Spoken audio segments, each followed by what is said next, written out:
Good morning बच्चों।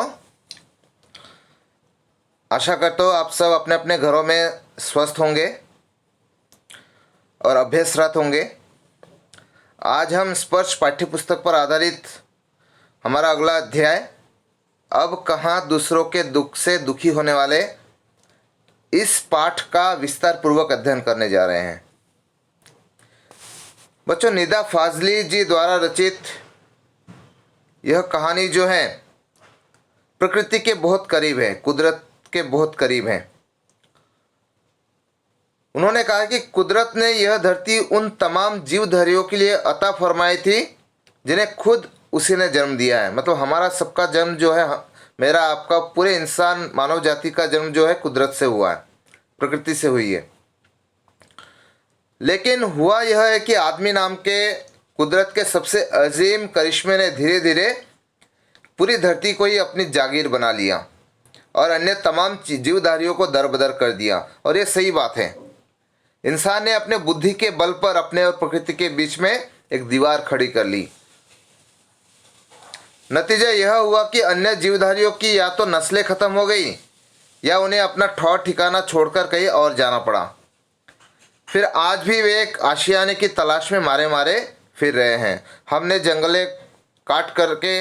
जंगल को काट दिया और अपना घर बनाए। इससे क्या हुआ, जंगली जानवर जो है, जंगल में रहने वाले, जिन्हें इंसान के साथ समान अधिकार मिला था जब इस संसार का निर्माण हुआ था, वे दर बदर की ठोकरें खाने के लिए मजबूर हो गए।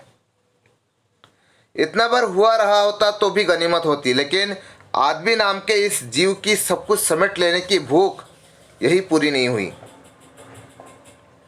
अब वह अन्य प्राणियों को ही नहीं, खुद अपनी जात को बेदखल करने से जरा भी परहेज नहीं करता। आलम यह है कि उसे ना तो किसी के सुख की चिंता है, ना किसी को साथ सहारा देने की मंशा ही।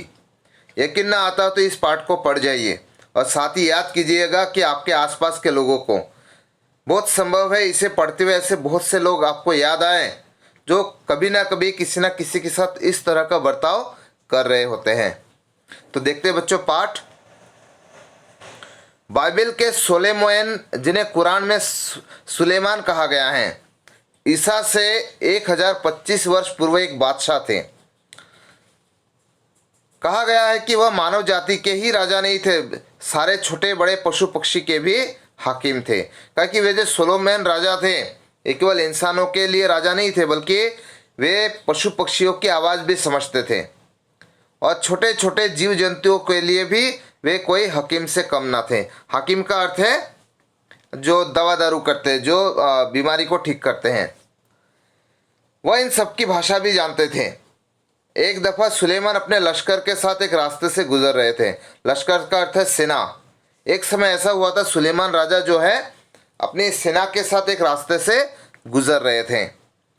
रास्ते में कुछ चींटियों ने घोड़ों की टापों की आवाज़ सुनी तो डर कर एक दूसरे से कहा, आप जल्दी से अपने अपने बिलों में चलो, फौज आ रही है। तो रास्ते में कुछ बिलों में चींटियाँ थी। वे जैसे रास्ता पार कर रहे थे, रास्ता पार करते हुए उन चींटियों ने घोड़ों की टापों की आवाज़ सुनी तो वे एक दूसरे से बात करने लगे, जल्दी चलो, फौज आ रही है। सुलेमान उनकी बातें सुनकर थोड़ी दूर पर ही रुक गए और चींटियों से बोले, घबराओ नहीं, सुलेमान को खुदा ने सबका रखवाला बनाया है। मैं किसी के लिए मुसीबत नहीं हूँ, सबके लिए मोहब्बत हूँ। चींटियों ने उनके लिए ईश्वर से दुआ की और सुलेमान अपनी मंजिल की ओर बढ़ गए। तो इतने दानी और महान इंसान थे सुलेमान। तो कहा कि हमारे पूर्वज जो थे वो प्रकृति के बहुत करीब थे, और जैसे जैसे समय आधुनिक बनता जा रहा है, हम आधुनिकता की होड़ में दौड़ रहे हैं, वैसे वैसे हम प्रकृति से और दूर होते जा रहे हैं। धीरे धीरे एक दिन ऐसा आएगा जो हम प्रकृति को पूरी तरह से नष्ट कर देंगे। ऐसी एक घटना का जिक्र सिंधी भाषा के महाकवि शेख अयाज ने अपनी आत्मकथा में किया है। उन्होंने लिखा है, एक दिन उनके पिता कुएं से नहाकर लौटे। माँ ने भोजन परोसा। उन्होंने जैसे ही रोटी का कौर तोड़ा, उनकी नज़र अपनी बाजू पर पड़ी। वह एक काला चोटा रेंग रहा था। चोटा मतलब एक जोक के समान, एक कीड़ा। वह भोजन छोड़कर उठ खड़े हुए। माँ ने पूछा, क्या बात है, भोजन अच्छा नहीं लगा? शेख अयाज के पिता बोले, नहीं, यह बात नहीं है, मैंने एक घर वाले को बेघर कर दिया है। उस बेघर को कुएं पर उसके घर पर छोड़ने जा रहा हूं। देखो, इस तरह की घटना जो है हमें आत्मीयता और दूसरों के प्रति सहानुभूति की भावना जगाती है कि हमारे पूर्वज इस तरह की भावना रखते थे।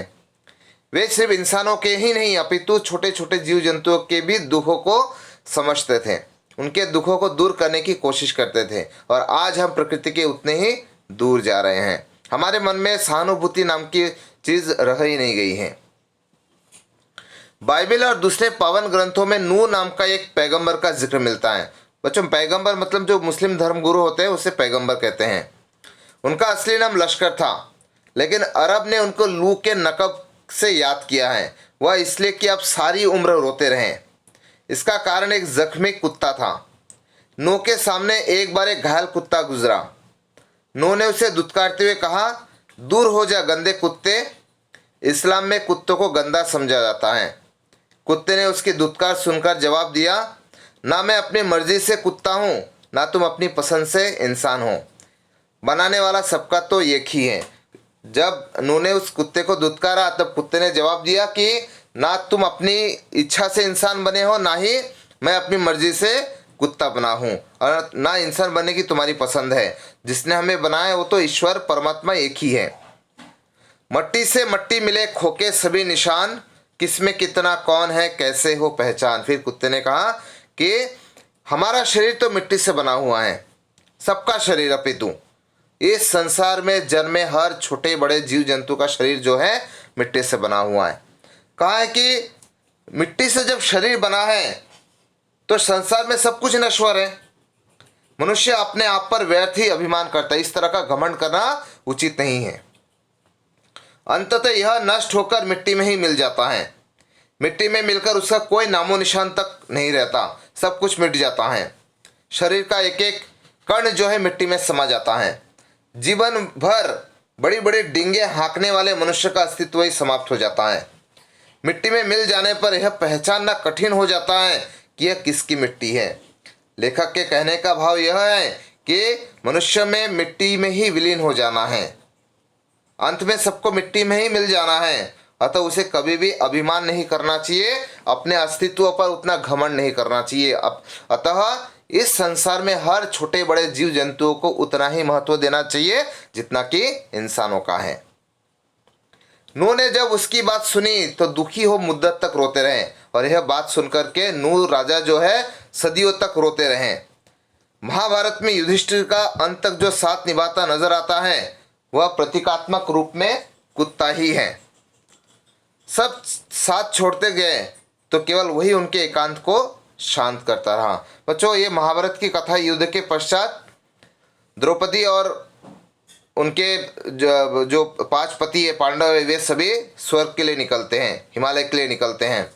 तब सारे जो भाई है वे साथ छोड़ते चले जाते हैं, और साथ में कुत्ता होता है। असलियत में कुत्ता ना होकर यमराज का रूप है, यमराज का प्रतीक है। तो सभी भाई रास्ते में दम तोड़ देते हैं, उनका साथ छोड़ देते हैं।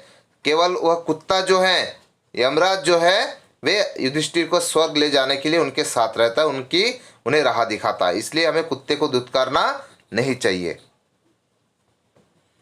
दुनिया कैसे वजूद में आई, पहले क्या थी, किस बिंदु से इसकी यात्रा शुरू हुई, इस प्रश्नों का उत्तर विज्ञान अपनी तरह से देता है और धार्मिक ग्रंथ अपनी अपनी तरह से देता है। और ये सही भी है।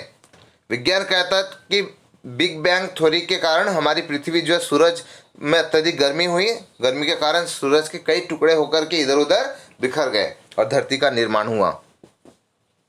कई हजार लाखों वर्षों तक धरती गर्म रहा, फिर धीरे धीरे इसमें जीवन आना शुरू हुआ। शुरुआत में विशाल जानवर डायनासोर होते थे, फिर धीरे धीरे इंसानों का जन्म हुआ। परंतु यह विवाद का विषय नहीं है कि धरती का निर्माण कैसे हुआ है। विवाद का विषय यह है कि धरती का निर्माण भले कैसे हुई हो, लेकिन धरती किसी एक की नहीं है। पंछी, मानव, पशु, नदी, पर्वत, समंदर आदि की इसमें बराबर की हिस्सेदारी है। क्योंकि जब धरती का निर्माण हुआ था तब ये सारी चीजें थी, केवल इंसान नहीं था। इसके नाते धरती पर सबसे पहला अधिकार प्रकृति का हुआ, नेचर का हुआ। पेड़ पौधे, नदी, पहाड़, झरने, बड़े बड़े जीव जंतुओं का हुआ, इंसान का उसके बाद। परंतु यह और बात है कि इस हिस्सेदारी में मानव ने अपनी बुद्धि से बड़ी बड़ी दीवारें खड़ी कर दी हैं। इंसान जो है बुद्धिमान प्राणी है, अपने बुद्धि से उसने इंसान, प्रकृति और इंसान के बीच में एक दीवार खड़ी कर दी है। इन सबको बेघर कर दिया है, बेघर करके सिर्फ अपना अस्तित्व बनाए रखने की जद्दोजहद में लगा हुआ है। पहले पूरा संसार एक परिवार के समान था, अब टुकड़ों में बंटकर एक दूसरे से दूर हो चुका है। पहले बड़े बड़े दालानों आंगनों में सब मिलजुल कर रहते थे, अब छोटे छोटे डिब्बे जैसे घरों में जीवन सिमटने लगा है।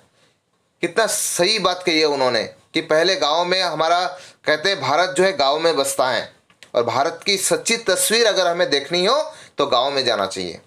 और बिल्कुल सही बात है, गांव में बड़े बड़े दालान होते हैं, बड़े बड़े घर होते हैं, जगह की कोई कमी नहीं होती। पूरा परिवार संयुक्त परिवार के रूप में रहकर एक दूसरे के सुख दुख में हाथ बटाते थे। परंतु जैसे जैसे रोजगार की तलाश में गाँव से लोग शहर में आने लगे और शहरों की जनसंख्या बढ़ने लगी, और शहरों में छोटे छोटे माचिस के डिब्बों के समान एक घर में पूरा परिवार रहने को मजबूर है। महंगाई के कारण लोग पूरा बड़ा घर नहीं ले सकते, जनसंख्या बढ़ने के कारण जमीन कम पड़ गई है, घर बनाने के लिए जगह नहीं बची है, इसलिए सब लोग छोटे छोटे कमरों में रहने के लिए मजबूर हुए हैं। तो कहते हैं कि अब जो है हमारा जीवन जो है माचिस के छोटे छोटे डिब्बे जैसे घरों में सिमट चुका है। अब पहले समान संयुक्त परिवार नहीं रहा है, अब पहले के समान प्रेम संबंध नहीं रहा है। सब लोग एक दूसरे को मार खाने, काट खाने को दौड़ रहा है। बढ़ती हुई आबादियों ने समंदर को पीछे सरकाना शुरू कर दिया है, पेड़ों को रास्ते से हटाना शुरू कर दिया है, फैलते हुए प्रदूषण ने पंछियों को बस्तियों से भगाना शुरू कर दिया है। बिल्कुल ठीक कहा है बच्चों। देखो, हमारी महत्वाकांक्षा इतनी बढ़ गई है इंसान की कि हमने समुद्र को पीछे ढकेल दिया है। कई दुबई में कुछ क्या नाम है, पाम आइलैंड या फिर खलीफा बुर्ज नामक बड़ी बड़ी इमारतें बन रही हैं जो समुद्र के अंदर हैं। तो सोचिए कि समुद्र के अंदर क्यों बनाया गया है, क्योंकि समुद्र की जगह को हमने छीन लिया है। अगर हमने समुद्र की जगह छीन ली है तो समुद्र जाएगा कहाँ से, उसका पानी रहेगा कहाँ पर। तो कहा है कि हमने समुद्र के पीछे सरकाना शुरू कर दी, उसकी जगह हमने ले ली है। पेड़ों को काटकर हमने रास्ता बनाना शुरू कर दिया, अपना घर बनाना शुरू कर दिया है। और इतना प्रदूषण बढ़ गया है कि प्रदूषण के कारण जो पक्षी है, पशु पक्षी है, उनका जीवन दुर्भर हो चुका है। वे अपने अपने घरों को छोड़ने पर मजबूर हो गए हैं। भारत में पहले कई हजारों प्रकार की पक्षियां हमें दिखाई देती थी, हजारों प्रकार की चिड़िया हमें दिखाई देती, पर आज वर्तमान समय ऐसा है कि हम कौवा देखने को तरस जाते हैं। आज हमारे सामने कौवे भी बड़ी मुश्किल से कौवे के दर्शन होते हैं, जबकि कुछ वर्ष पूर्व जो है कौवे की काव काव से हमारी सुबह होती थी, तरह तरह की चिड़ियों की चहचहाहट से हमारी सुबह होती थी, और आज हमारे कान जो है उनकी चहचहाहट सुनने को तरस गए हैं। उसका सबसे बड़ा कारण जो है हम हैं, हमने पाप किया और उसका भुगतान भी हमें ही करना होगा। बारूदों की विनाश लीलाओं ने वातावरण को सताना शुरू कर दिया है। मतलब हर देश जो है अपनी ताकत बढ़ाने में लगा हुआ है, हर देश जो अपनी ताकत बढ़ा करके अपने आप को सुरक्षित करने की कोशिश कर रहा है। इससे क्या हुआ, ऐसा लग रहा है कि पूरा संसार बारूद पर बैठा हुआ है, किस दिन विस्फोट होगा और ये पूरा संसार हवा में राख की तरह बिखर जाएगा, बोल नहीं सकते। अब गर्मी में ज्यादा गर्मी, बेवक्त की बरसातें, जलजले, सैलाब, तूफान और नित नए रोग मानव और प्रकृति के इसी असंतुलन के परिणाम हैं। बच्चों, ये समय आपको पता ही होगा, कोविड-19 का दौर है। हमने कभी अपने जीवन में नहीं सोचा होगा कि इस तरह का दौर आएगा, इस तरह के नए नए रोग आएंगे जो इंसान की रफ्तार को पूरी तरह से थमा देंगे। और ये प्रकृति और इंसान के बीच में जो असंतुलन है, प्रकृति ने जो अपना रौद्र रूप दिखाया है, और वो भी इंसानों के कारण, इंसान की अपनी करनी के कारण प्रकृति से जो छेड़छाड़ होती है, उसी का परिणाम है कि कभी बेवक्त की बरसातें, कभी अत्यधिक गर्मी, कभी भूकंप, कभी ज्वालामुखी, नए नए रोग जिसके नाम अभी आज तक सुने नहीं थे। तो ये इंसान की ही करनी का फल है, इंसान के ही पापों का फल है कि आज हमें इस तरह नए नए रोगों का सामना करना पड़ रहा है, जिससे पूरी दुनिया जो है निस्तनाबूत हो चुकी है, पूरी दुनिया जो है अपना अस्तित्व खो चुकी है। मानव और प्रकृति के इसी असंतुलन के परिणाम है। नेचर की सहन शक्ति की भी एक सीमा होती है। नेचर के गुस्से का एक नमूना कुछ साल पहले बंबई में देखने को मिला था। और यह नमूना इतना डरावना था कि बंबई निवासी डरकर अपने अपने पूजा स्थल में अपने अपने खुदाओं से प्रार्थना करने लगे थे। बच्चों, जब मुंबई में तूफान आया था उस समय की बात की गई है कि इतना भयानक नज़ारा था, इतना भयानक वो दृश्य था कि सब लोग अपने अपने पूजा स्थल पर चले गए ताकि भगवान उनकी रक्षा करें। कई सालों से बड़े बड़े बिल्डर समंदर को पीछे धकेलकर उसकी ज़मीन को हथिया रहे थे। बेचारा समंदर लगातार सिमटता जा रहा था। पहले उसने अपनी फैली टांगें समेटी, थोड़ा सिमट कर बैठ गया, फिर जगह कम पड़ी तो उकड़ू बैठ गया, मतलब झुककर बैठ गया, फिर खड़ा हो गया। जब खड़े होने की उसे जगह नहीं मिली तो उसे गुस्सा आ गया। कहते हैं जो जितना बड़ा होता है उसे उतना ही कम गुस्सा आता है, परंतु जब आता है तो उसे रोकना मुश्किल हो जाता है। और यही हुआ।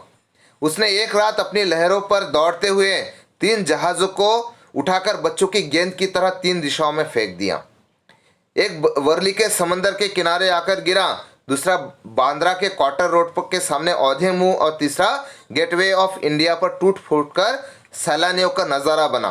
बावजूद कोशिश वे फिर चलने फिरने के काबिल नहीं हो सके।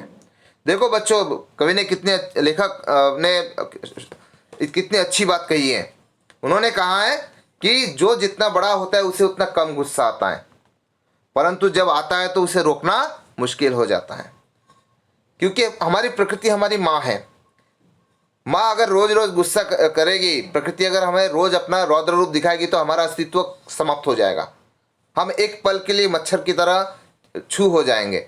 तो कहा कि प्रकृति रोज क्रोधित नहीं होती है, परंतु उसकी सहनशीलता जब समाप्त होती है, जब उसके साथ अधिक खिलवाड़ होता है, उसके अस्तित्व के साथ हम खिलवाड़ करते हैं, तो वह भी रौद्र रूप में सामने आ जाती है और बंबई जैसा नज़ारा हमारे सामने देखने को मिलता है।